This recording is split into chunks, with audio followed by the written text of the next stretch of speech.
বর্তমান সময়ে নির্লজ্জ বেহায়া কেবল স্বামী স্ত্রীদের সংখ্যা দিন দিন বেড়েই চলেছে। আপনারা একটু লক্ষ্য করে দেখেন স্ক্রিনে কি অবস্থা এই সমস্ত নির্লজ্জ বেহায়া কেবলদের। এরা হচ্ছে সবাই গায়রতহীন পুরুষ। গায়রতহীন পুরুষ কি জানেন? সম্মানিত প্রিয় সাহাবায়ে কেরাম ওনারা ওনাদের স্ত্রীদের নাম পরপুরুষের সামনে নিতেন না। গোপন রাখতেন। এটা হচ্ছে গায়রত। একদিন এক সাহাবীকে এক ব্যক্তি জিজ্ঞেস করেছিলেন হযরত আলী ইবনে আবি তালিব রাদিয়াল্লাহু তাআলা আনহুকে জিজ্ঞেস করেছিলেন যে ওনার স্ত্রী কেমন আছেন?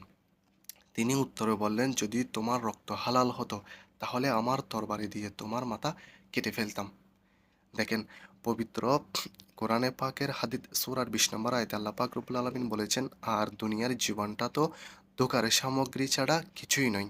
আমরা ভাই ধোঁকার মধ্যে রয়েছি। আমরা পরীক্ষা কেন্দ্রে রয়েছি। এটা হচ্ছে পরীক্ষা কেন্দ্র। আল্লাহ পাক পরীক্ষা নিচ্ছেন প্রতিনিয়ত। সমস্ত